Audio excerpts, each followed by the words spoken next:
நீ வந்தாச்சா? நாங்க சினிமாக்கு போயிட்டு வரோம். என்ன பாட்டு, என்ன டான்ஸ் பாக்கணுமே. கொஞ்சம் இரு, ஒரு முக்கியமான விஷயம் சொல்லணும். என்னக்கா? நீ போய் ட்ரெஸ் மாத்து போ. வா உட்காரு. நம்மள மாதிரி பொண்ணுங்க ரொம்ப பாவப்பட்டவங்க. இந்த ஆம்பளைகளை நம்பவே கூடாது. என்ன சொல்றீங்க? அது எப்படி நான் உங்ககிட்ட சொல்றது? உனக்கு இப்படி ஒரு நிலைமை வரும்னு நான் நினைச்சு கூட பாக்கல, தெரியுமா? யாராவது இத நம்புவாங்களா? ஊருக்கு நல்லவ, எந்த பொண்ணையும் ஏறெடுத்து பாக்காதவ, பொண்டாட்டி இல்லாத நேரத்துல இப்படி நடந்துக்கலாமா சொல்லு? யார பத்தி பேசுறீங்க? அது உன் புருஷனுக்கும் வேறொரு பொண்ணுக்கும் தொடர்பு இருக்கு. என்ன இத கேட்டுட்டு நீ பேசாம இருக்க? அது நீங்க தப்பா புரிஞ்சிட்டீங்கன்னு நினைக்கிறேன். இல்ல, அந்த பொண்ணு இங்க நேர்லயே வந்திருந்தா. நான் கூட பொய் சொல்லல. நான் வேணா கொஞ்சம் அவரை மிரட்டி வைக்கவா? நீ மிரட்டுறதெல்லாம் போதாது. இல்ல, வேண்டாமேன்னு பாக்குறேன். என்ன வேண்டாம்? 4 பேருக்கு நடுவுல என் புருஷனோட நடவடிக்கை சரியில்லை நாமளே சொன்னா குவைத்துல இருக்கிற உங்க வீட்டுக்காருக்கு அது ரொம்ப அவமானமா இருக்கும்ல. அத நினைக்கும் போதுதான் கஷ்டமா இருக்கு.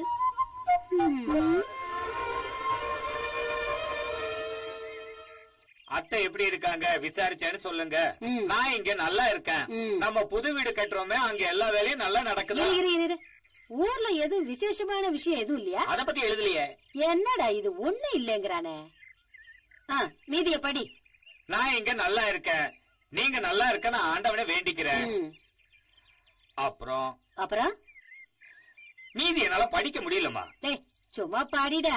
இவர் ஏன் எல்லா லெட்டர்லயும் இப்படியே எழுதுறாரு? என்ன எழுதியிருக்க? படிக்கவா? படி. இந்த கடிதம் கொண்டு வர நம்ம போஸ்ட்மேன் MK சுரேந்திரனுக்கு வழக்கம் போல 25 ரூபாய் நீங்க மறக்காம கொடுத்துருங்க. இத பாருங்க, 25 ரூபாய் கொடுக்கவும். நான் பணம் எடுத்துட்டு வரேன். அம்மாடி, இந்த கடுதாசில அடியில எழுதிருக்கிற வரிய படி. யார்கிட்ட வந்திருக்கு? என் புள்ள பஷீர் கிட்ட இருந்து.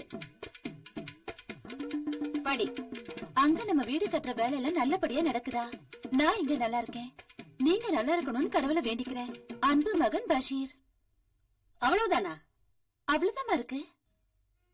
திருட்டு பையன், நீ என் கூட வா. ஏண்டா திருடா கொள்ளக்காரா, பணம் வாங்க என்ன நின்னுட்டு இருக்கியா? என்ன பணம்? என்ன பணமா? அம்மாடி, என் புள்ள இவனுக்கு 25 ரூபா கொடுக்க சொல்லி எழுதி இருக்கான்னு என்கிட்ட பொய்ய சொல்லி பணத்தை வாங்கிட்டு போறதுக்கு நிக்கிறான். ஏண்டா எங்க போற? உனக்கு பணம் வேணும்னா கேட்டு வாங்கிக்கடா. இப்படி எழுத படிக்க தெரியாத பொம்பளைங்களா ஏமாத்த பாக்காத. நில்லுடாங்க, நில்லுடாங்க. போஸ்ட்மேன் நல்லவர்தானம்மா. ரொம்ப ஏழம்மா. அவன் சம்பளம் அவன் குடும்பத்துக்கே பத்தாது போல இருக்கு. நான் ஒருத்தி தான் இங்க இருக்கிறேன். ஆனா மாசம் 2000 ரூபாய் செலவாகுதே. பஷீர அனுப்பலன்னா என்னால ஒண்ணும் முடியாது. அங்க உங்க பையன் என்ன வேலை பாக்குறாரு? என் புள்ளைக்கு அங்க நிறைய வேலை இருக்குதான். சில நேரம் சாப்பிட தூங்க கூட நேரம் கிடைக்கிறது இல்லையா. அவன் முதலாளி ஒரு இந்திக்காரனா. அவனுக்கு ஏகப்பட்ட பிசினஸா, ஏற்றுமதி இறக்குமதி பிசினஸ். என் புள்ளைய அந்த முதலாளிக்கு ரொம்ப பிடிக்குமா. ஏற்றுமதி இறக்குமதினா பெரிய மர்ச்சண்டா? இப்படித்தான் இங்கிலீஷ்ல ஏதோ சொன்னான். மிக்லிங்கா மக்லிங்கா. ஆனா போலீஸ பார்த்தா அலறி அடிச்சுட்டு ஓடிடுவாங்களாம். இந்த வேலையை செய்ய அவங்க அனுமதிக்க மாட்டாங்களாம். சும்மா இருக்கிறவங்கள கூட புடிச்சிருவாங்களாம். சில நேரம் 1 வாரம் 2 வாரம் கூட விட மாட்டாங்களாம். எப்படி இருந்தாலும் இந்திக்காரு வெளியில கொண்டு வந்துருவாராம். அதுதான் அன்புங்கிறது. வீடு கட்டுற வேலை முடிஞ்சா எல்லாம் முடிஞ்ச மாதிரி. அவனுக்கு ஒரு கல்யாணத்தை பண்ணி புது வீட்டுல குடி வைக்கணும். ஆமா, உன் புருஷன் ஊருக்கு போனாரே, இது வரைக்கும் எந்த தகவலும் தெரியலையே. வீட்டுல உள்ளவங்களுக்கு தெரியாம கல்யாணம் பண்ணாலும் பொண்டாட்டி பொண்டாட்டி தானே. அவன் உன்னை இங்க விட்டுட்டு போய் எவ்வளவு நாள் ஆச்சு? ஊர்ல அவருக்கு நிறைய வேலை இருக்குமா? ஒரு கடுதாசி கூட போடல. என்ன இருந்தாலும் அவனை கெட்டவன் எல்லாம் சொல்ல முடியாது. கல்யாணம் ஆன புதுசுல மாப்பிள்ளைங்க ரொம்ப முறுக்கிக்குவாங்க. என் வீட்டுக்காரரு பஷீரோட அப்பா என்ன ரூம விட்டே அனுப்ப மாட்டாரு. ஏன் தெரியுமா? எனக்கு வெளியே வர தோடாது.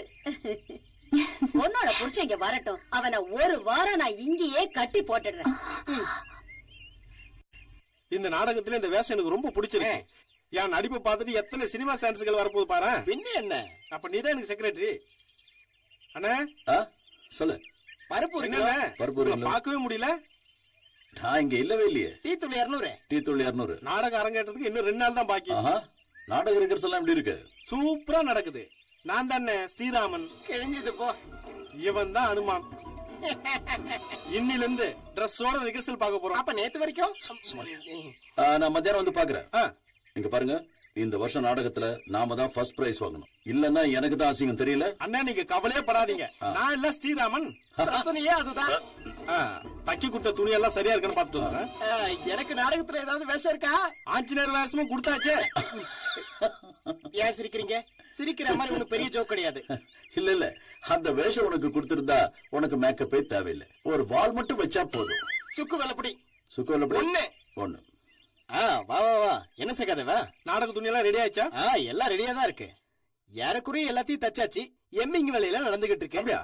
கைகையோட ஜாக்கெட் மட்டும் தான் பெண்டிங் இருக்கு. அது பரவாயில்ல. ராமன் வேஷம் ட்ரெஸ் நான் போட்டு பாக்கணும். அதுக்கு என்ன போட்டு பாரு.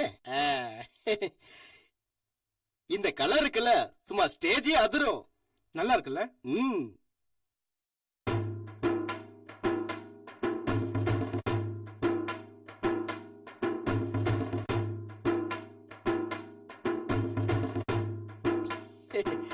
பிரமாதமா இருக்கு. இது ட்ரெஸ். அப்படியா? இதுதான் ராமர் வேஷத்துக்கு ட்ரெஸ்ஸா? வனவாசத்துக்கு வேற காஸ்டியூம். அயோத்தியில மகாராஜனா இருக்க ஸ்ரீராமன் போடுற ட்ரெஸ் இதுதானு உன்னை கேக்குறேன். நீ ஒண்ணு எனக்கு ஸ்ரீராமனை அறிமுகப்படுத்த வேண்டாம். இந்த ட்ரெஸ்ல என்ன குறை இருக்கு சொல்லு. உள்ள ஒரு பாடி தான் பாக்கி, எல்லாம் சரியாயிடும். அதெல்லாம் சீதைக்கு ரெடி பண்ணி வச்சிருக்கேன். அப்படியா? பின்ன பாத்தியாடா, இந்த முட்டாள் டைலர் கிட்ட துணியை தைக்காத 100 வாட்டின்னு சொன்ன, கேட்டியா? யார பாத்திரா நீ முட்டாள்னு சொன்ன? மரியாதையா இந்த துணியோட காசை இங்க வைக்கிற. நீ யார முட்டாள்னு சொன்ன? அத நான் அப்புறமா சொல்றேன். இந்த துணியோட காசை முதல்ல வை. யார நீ முட்டாள்னு சொன்ன? என்ன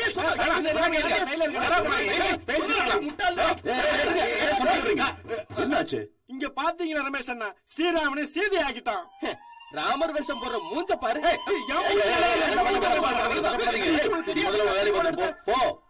நீங்க சொல்றதுனால இப்ப இவனை விட்டுட்டு போறேன். நீ முதல்ல உன் கடைக்கு போ. என் தொழில பத்தி குறைச்சுனா யாரையும் குறை சொல்ல முடியாது. இவனுக்கு எப்போ இதே வேலையா போச்சு. என் கண்ணு முன்னாடி யார் சண்டை போட்டாலும் எனக்கு பிடிக்காது. அதான் பஞ்சாயத்து முடிஞ்சுதா? வேலைக்கு விட்டுட்டேன்.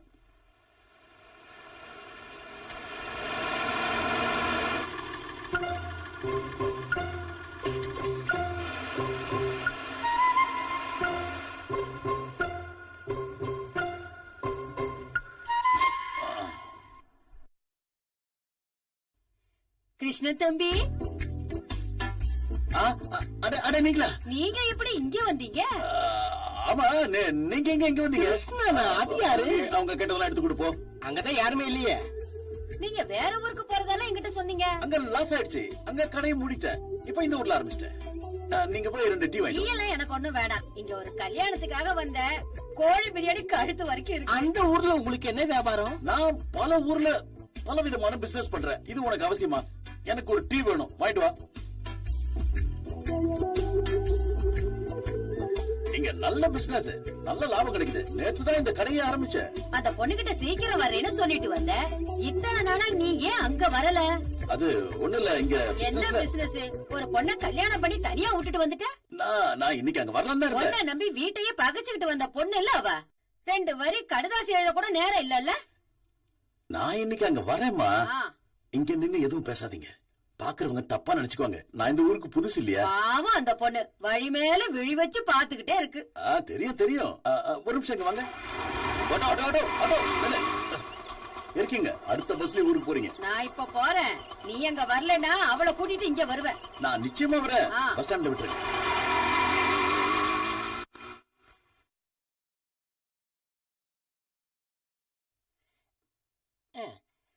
நான் தெரியாம கேக்குறேன், கிருஷ்ணன் உங்களுக்கு ஒரு பேர் இருக்கா? கிருஷ்ண, ராம, லட்சுமண, அனுமர் நிறைய பேர் எனக்கு இருக்கு. அதனால உனக்கு என்ன பிரச்சனை? உங்களுக்கு என்னதான் ஆச்சு? அது இல்லாம அந்த அம்மாவை நான் இந்த ஊர்ல பார்த்ததே இல்லையே. அது ஒண்ணு இல்ல, அந்த அம்மா ஒரு பைத்தியம். என் ஃப்ரெண்டுனுடைய அம்மா. அவங்க கிட்ட என் பேரு ரமேஷ்னு சொன்னாலும் அவங்க கிருஷ்ணன் தான் கூப்பிடுவாங்க. என்ன பண்றது? போய் டீ வாங்கிட்டு வா. அப்ப இது என்ன செய்யறது? ஓஹோ, இத நான் கவனிக்கல. நீ போய் ஒரு டீ சாப்பிட்டு வா. எனக்கு எப்ப டீ குடிக்கணும்னு எனக்கு தெரியும். சொல்ல வந்துட்டாரு.